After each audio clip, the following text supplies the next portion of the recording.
One small step for man, one giant leap for mankind.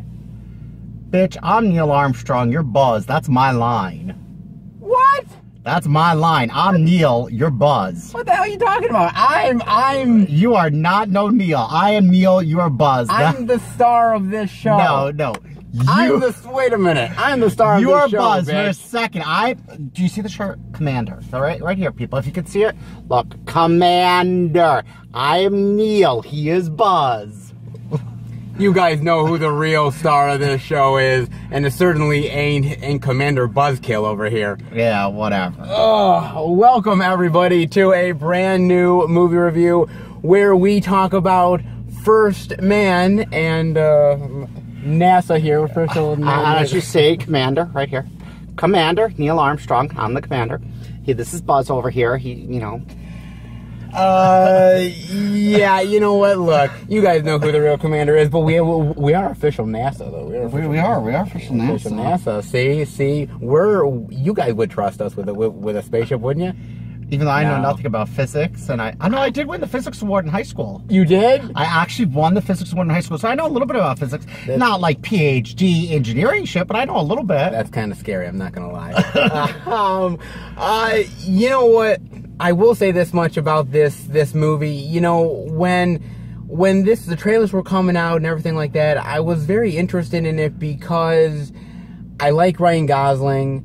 I like Damien Chazelle, the director. La La Land is one of my favorite films from back in 2016. Whiplash is amazing. And I was kind of curious as how they were going to do this in like this true story kind of thing of the whole story of Neil Armstrong and the space mission. Where do you want to start with First Man, sir? Well, talk about the movie a little bit. A lot of young people are going to see this, don't know history, that since Kennedy announced it right before his death, in 1961, his goal was, we are going to go to the moon. His famous speech, like, it might be hard, but we're going to do it. You know, we're Americans.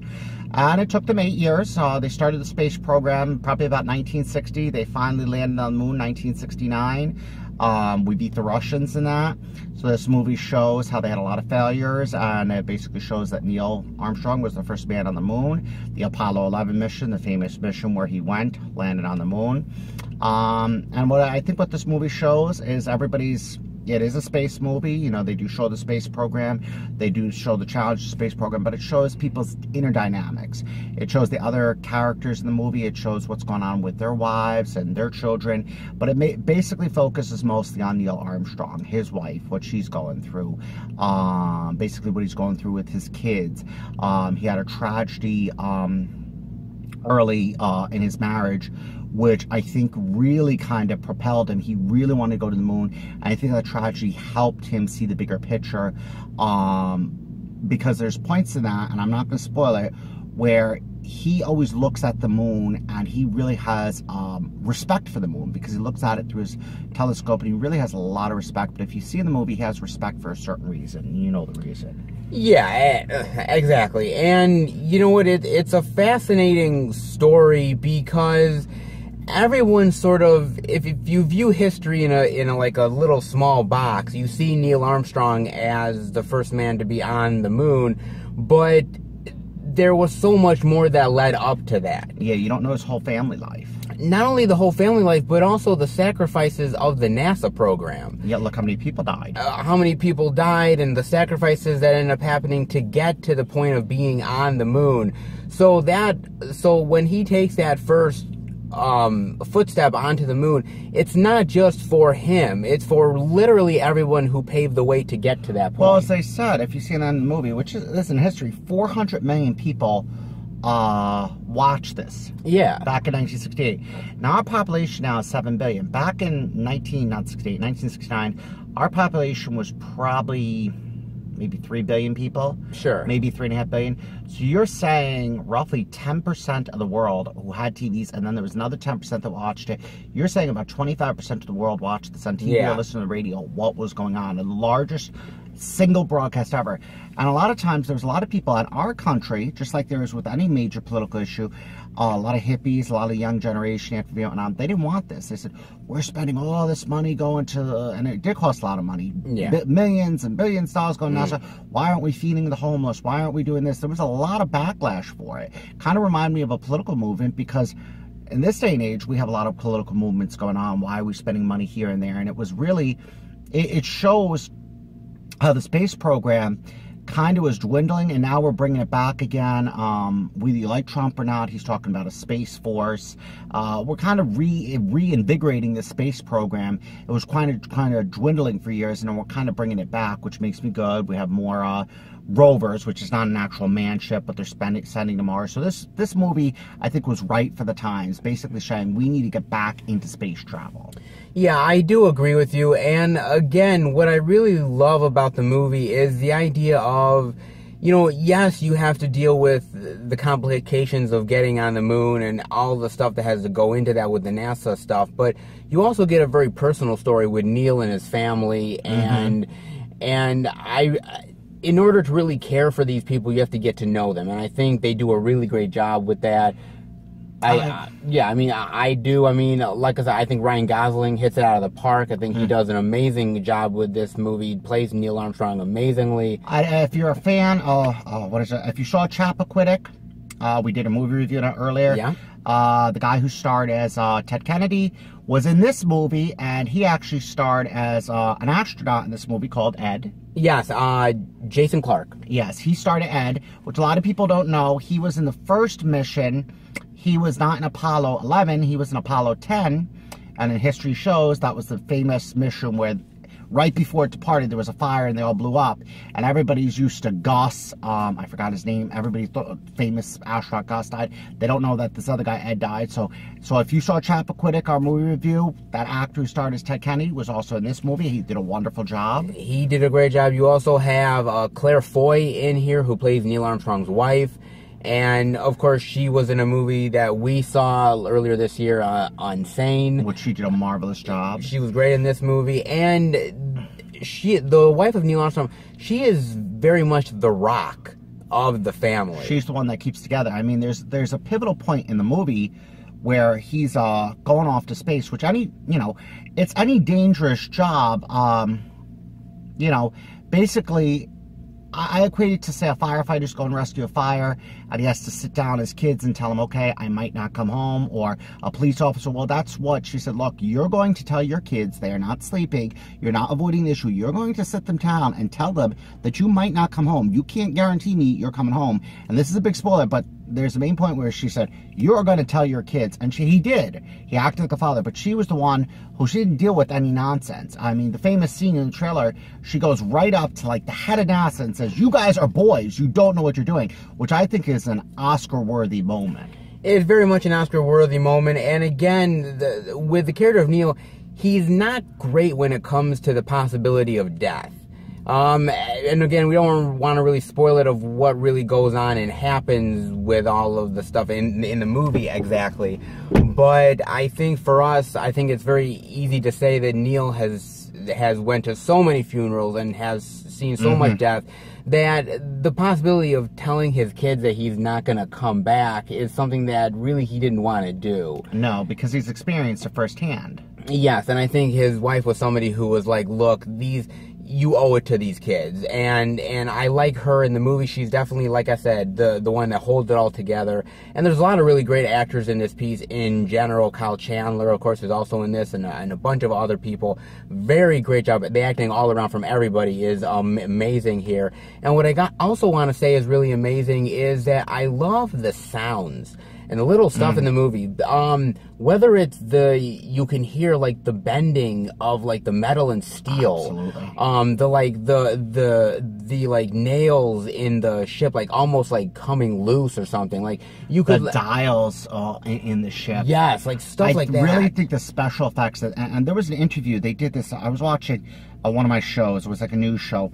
And they were interviewing the director, and he says, what I want to do, and he said this, is really capture the sounds of what happened. Because a lot of these type of movies, they don't capture the sound of the dials, or this breaking, or that breaking. Those little things make a huge difference. And as I said, the little sounds of everything, I thought was spectacular. I thought there was a key point in the movie where there's no sound. And you really, you thought, okay, what happened with the movie? Is this a problem? And no, they did that on purpose, because when they hit space, there's no sound. When they hit, there's nothing. It's just silent. Yeah. And I really like that it went silent, and they showed those pivotal moments. I thought that was brilliant. And the other thing I will say is the setting. The 1960 setting I thought was really cool, with the rotary phones and the cars. They kept everything the same, the clothes, even the curtains on the windows, the furniture in the house. You know, even everything was it really kept the 1960 setting. I think the setting was really good. It really did a really great job with that. I completely agree with you. And I also really love the music in the movie, too. The music really complements the film really well. There's moments where, like, it's very big and bombastic, and other times when it's really quiet, and the music really like complements what's going on screen really well. They do a really great job with that. And you know, for me, I kind of like, what I love about all of the NASA stuff and everything that they go through is the idea that there was literally, like, I mean, if you think about this, they announced this back in like 1961, around there. Then how many years it actually took to get to where they were? It was trial and error. It was everything that they had to go through to get this done. And essentially what it first became the idea of beating the Russians. But I think in the end it became much more than that. I think it became the idea of American excellence. Yes. We wanted to show American excellence. We wanted to show American ingenuity and American confidence, and basically show we are the best and we can do this. What amazed me back then, and that's how politics are different, because they did spend a lot of money, we got it done in 9 years. Now, if you look at a lot of stuff now, be it illegal immigration, be it healthcare, be it any type of big government initiative, sure, it takes 30, 40, sometimes 5 decades, 50 years to get anything done. They got that done in less than a decade. Yeah. And that shows it shows the difference in the type of country back then versus the country now. Yes, very much. I mean, times have changed. We're not as much together as a country anymore as what we used to be. I mean, could we do another space thing, like going to Mars and everything? And Our goal is by 2020, we're supposed to, they want to get men on Mars. Well, true, but would that bring the country together or something? Maybe it's possible, like in the 60s did. I mean, it's tough to say. There's a lot, just like back in the day, there's a lot of skeptics, and there would be a lot here as well. I mean, again, I was just amazed because, you know, even though we think nowadays, well, that's a small goal, getting to the moon, that was a huge thing, and huge accomplishment. It's a huge accomplishment to get from a little planet like ours to go to something really bigger. Well, that's huge, man. They showed the physics, the engineering behind it. They showed the building of these ships. Yes. They showed the mathematics that went behind it. They really, I mean, recently, in the last few years, we've had a few space movies. The Martian. Yeah, the Martian, which is amazing. Then they had another one with Sandra Bullock. I forgot what it was. Yes, I do know the Gravity. Gravity. Yes, Gravity. They had the one with numbers. She plays an Empire. She was that. Oh yeah, I do remember that one. You also have another one that really is classic to this day. Of course, is Apollo 13. Yeah, but I'm just saying, in recent years, you've had a few space movies come out, which I think is basically showing people are interested in it again, and they're excited about it. People want to explore more of space. We did the moon already, which is cool, but now people are like, let's go to Mars. I mean, you see channels now, there's planets that are like Earth. Let's go try to discover them. Let's go try to, see what's out there. I do agree, and I think the movie does really reinvigorate people in a really great way here. And I kind of wanted to ask you a question because, of course, when we did A Star is Born, I kind of asked you this question as well. And being Oscar season, this is definitely an Oscar-worthy film. Do you think it's going to get the nomination. Same thing. I think Ryan Gosling is going to get, I don't know if it's going to get it. He's going to get nominated for Best Actor. I think Claire Foy is going to get nominated for Best Actress. I think the guy who played Ed, he did Chappaquiddick earlier this year. Yeah, Jason Clarke. He's either going to get nominated for Chappaquiddick, or he's going to get nominated for this movie. Maybe. It's possible. So either one of those movies he will get nominated for. Probably this movie he'll get nominated for Best Supporting Actor. Yeah. This will probably get nominated for Best Picture. I think this is probably Best Director will get nominated. I would say this is probably going to get nominated for about 5 awards. I don't know which ones it's going to win. I'm likely gearing this will probably win, not Best Picture, because a lot of big movies are coming out. I'm thinking this will probably win Best Director. Maybe that, or even Best Actor, because I think Ryan Gosling. I think he might win Best Actor. I think there's a good possibility he will. It's a very strong performance, and again, you know, it's just an eye-opening movie about just again, you know, again, history is great, and I love history, but sometimes we don't really get to know the people. Here, you get to really be more intimate and get to understand the whole aspect of Neil Armstrong and why he was doing what he's doing.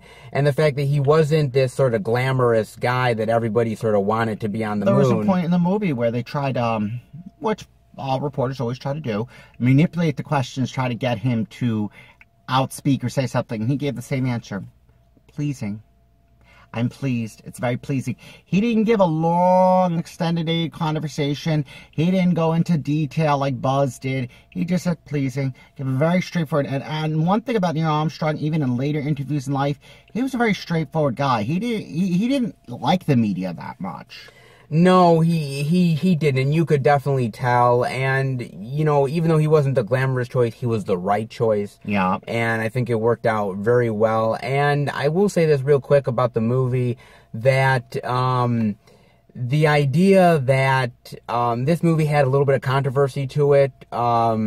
A lot of people were upset that basically they said before the movie came out that they were not going to show the actual, like, American flag going down into the moon. That was a bit controversial. It was on Fox News like crazy. And the idea that basically Ryan Gosling said that Neil Armstrong never viewed himself as an American hero, that he viewed himself as a hero for all of mankind, and that upset a lot of people as well. But that's Neil's own words. The thing is, I don't think you needed a flag in this movie. They talked so much about American excellence. They showed so much of America. They showed, even they said that this is to beat Russia. They showed this, even without the flag, you saw this was an American movie built that America is doing this. This is about American excellence. I think this movie shows, this is a very American pride movie. Yes, I do agree with you. What are your final thoughts and grade rating on First Man, sir? Well, I have to say the setting is wonderful. The acting is brilliant. The plot's great. I mean, one thing Seth told me to mention, I was going to have a cigarette because I'm a smoker. Normally, within 2 hours, like, I need my cigarette. I actually stayed the full 2 hours and 21 minutes. With coming attractions, it was about almost 3 hours, but didn't have a cigarette. I'd have to say, because of all that, only reason I'm giving it an A and not an A+ like last week's movie is because there were some scenes that were a little too slow for me, and there were some parts of the movie I didn't really think they needed this or needed that. There were some parts where it's like they could have took this piece out and took this piece out. So just because there was a few scenes I didn't like, I'm gonna have to give it probably an A, not an A+, and not even a high A, just a low A, because it's just there's a lot of scenes that I really didn't feel it needed to be there, and there was a few slow parts for me. For me, I'm going to be honest and say that I was really enthralled with the movie. I thought it was really, really well done. I thought that the characters, and I thought everyone was really fleshed out well here. The directing by Damien Chazelle is great here. He's awesome. The editing in the movie, the taking the little pieces of, like, little snippets of things is amazing here. The sound design is amazing here. The music, it's very, very well done here. This is an Oscar-worthy film. It's definitely going to get nominations, hopefully wins. This is definitely see it in the movie theater. I think people are really going to enjoy it, and hopefully it gets people reinvigorated into the space race, because, man, I think NASA would really benefit from this in a big bad way.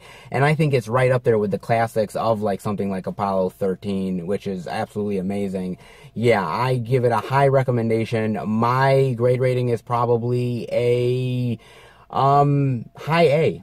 Oh, wow. Yeah, so we're definitely very close, a little bit better than you, but it's definitely an amazing film and worth your dollars to go and see it. And, I'm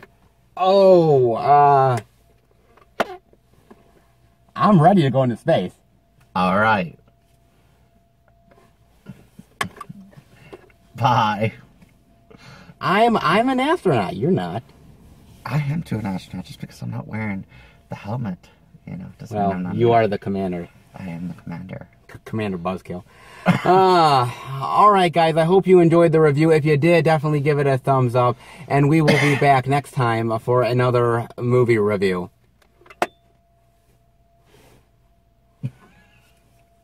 See?